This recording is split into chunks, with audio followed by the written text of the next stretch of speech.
Hey guys, my name is Saheeb. Welcome to my channel, and today we're going to take a look at another horrible case with you. Domestic violence, unfortunately, was not uncommon at all times, and often victims for various reasons prefer to silently tolerate this attitude to themselves, and the domestic tyrant feeling his impunity can overstep any boundaries. The worst thing in such situations is that children can become victims. A few years ago, the case of young Tiahleigh Palmer shook the whole of Australia with its extraordinary cruelty and monstrous coincidence of circumstances. When a child from one dysfunctional family fell into another family even more terrible and cruel. The girl's birth mother, trying to protect her only daughter from her tyrant husband, gave her to another family out of the best intentions. But as it turned out, she put Tiahleigh in the hands of death itself. The case under consideration is quite complex and ambiguous. There were several criminals, and all of them were members of the same family.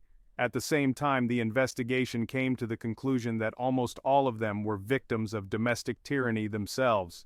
And now I will tell about everything in order. A girl from a dysfunctional family, Tiahleigh Alicia Rose Palmer, was born in a small Australian town, Logan City, Queensland, in April 2003. Unfortunately, the conditions in which the girl grew up were far from ideal. The head of the family abused hot drinks, was a man hot-tempered and aggressive. He repeatedly beat his wife in front of the child and at times got to the daughter herself. The girl was constantly under stress, lived in an atmosphere of fear and depression. It is not surprising that over time, she began to regularly run away from home, so as not to hear the endless scandals of parents and not get under the hot hand of the father about why the girl's mother, Cynthia Palmer, did not leave the man who abused her and her daughter. We can only guess. However, instead, the young woman chose to give her only child to another family, believing that this would be better. Subsequently, Cynthia repeatedly stated that it was a forced measure and that she was very sorry about it, but at that time to do otherwise could not because she herself was hostage to circumstances. But there is another version told by neighbors of the dysfunctional family. According to some reports, Cynthia herself is addicted to alcohol. She tried treatment, but to overcome addiction was not so easy, and after another escaped highly from home, when she was found wandering the streets on the other side of the city, the Palmer family seriously interested in child protection services. Representatives of the service visited the family home and offered help, and Cynthia did not refuse to have her daughter temporarily placed in a foster home, given the environment in which the girl was brought up. It is not surprising that she grew up to be a difficult teenager with a difficult character.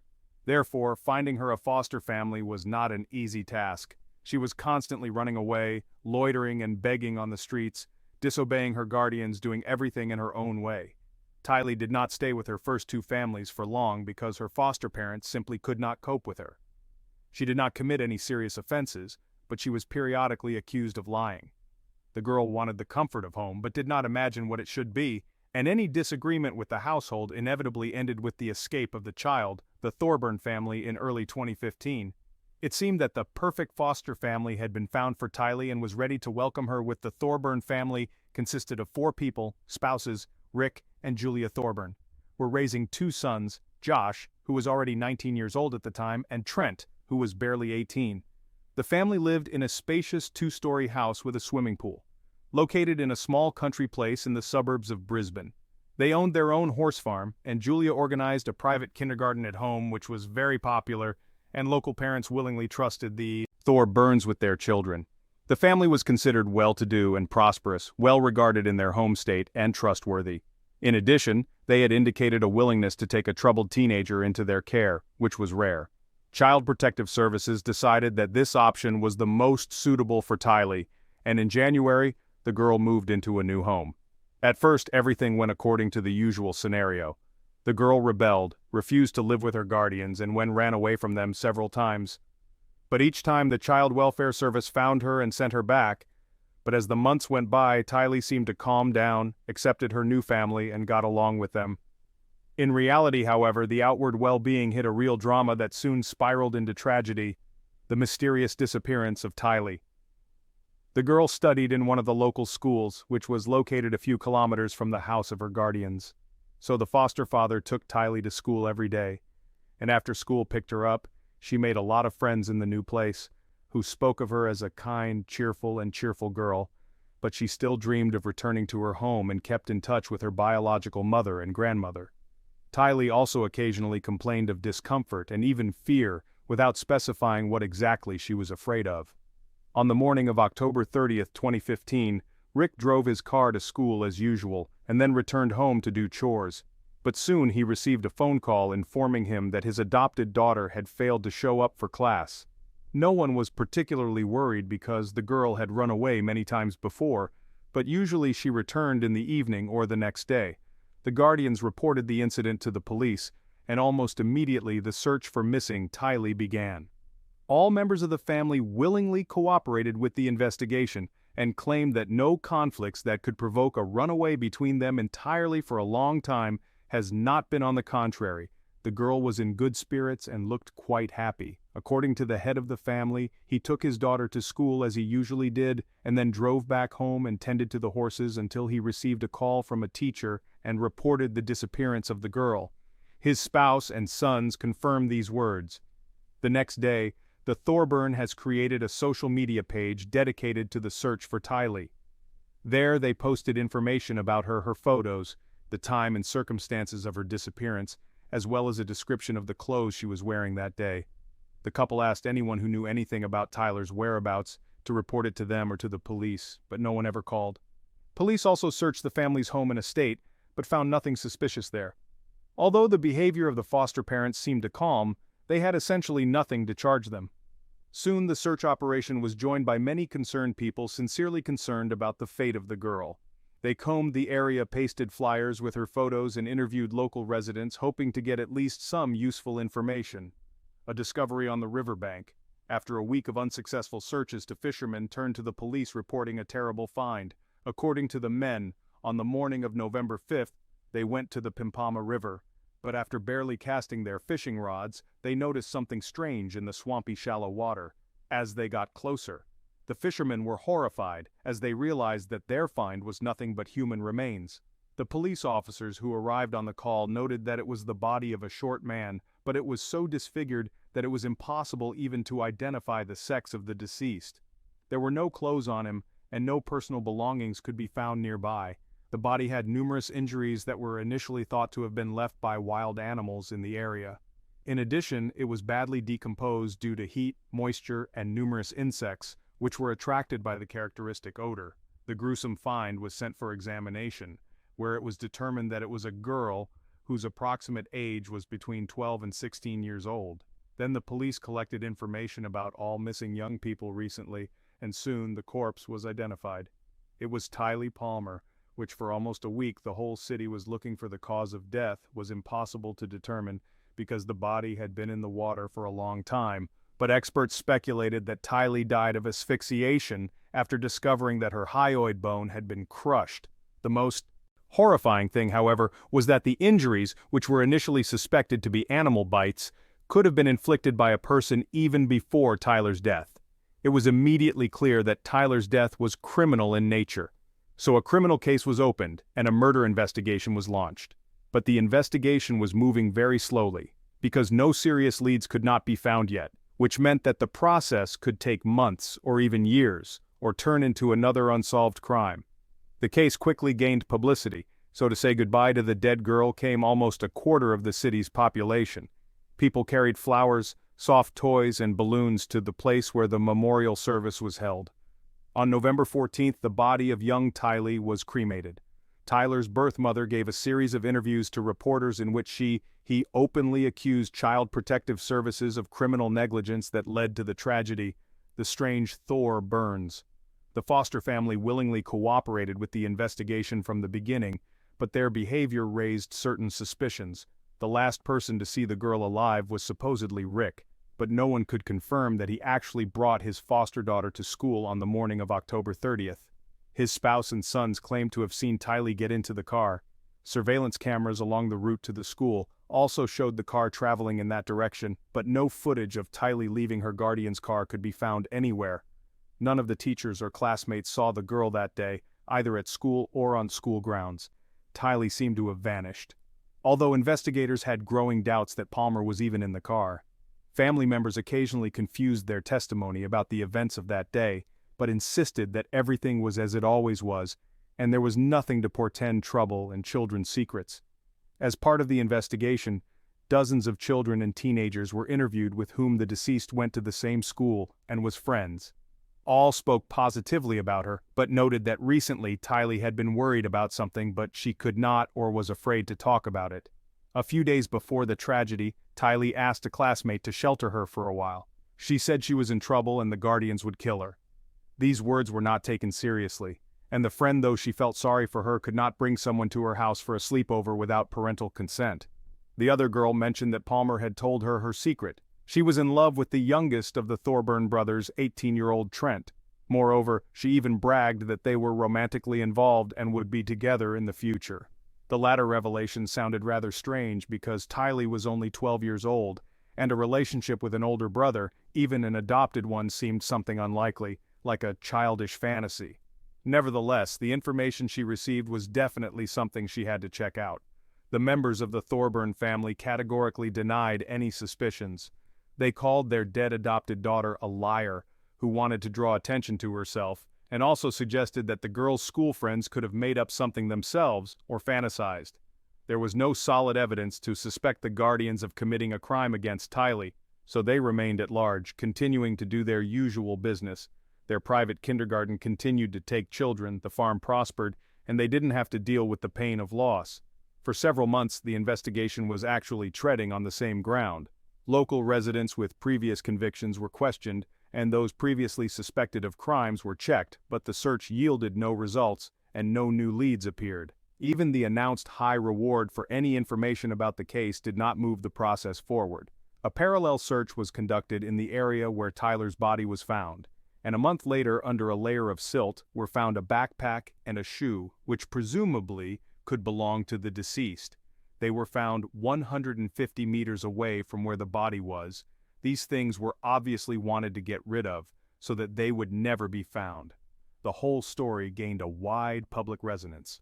The results of the search and investigation were broadcast on television, published in the press, and the residents of the city organized pickets demanding to find and punish the killer or killers.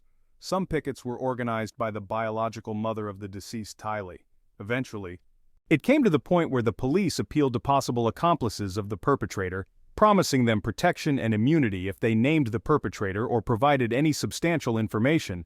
But this appeal also went unanswered. In 6 months, no new clues or avenues of inquiry have emerged, an anonymous call and a wiretap at the Thorburn house. It wasn't until closer to the summer of 2016 that police received an anonymous call that changed the course of the investigation. The anonymous caller said that the Thorburns were looking for a troubled teenager for a reason. They were driven by a mercantile interest because the custody of troubled children are paid an increased allowance.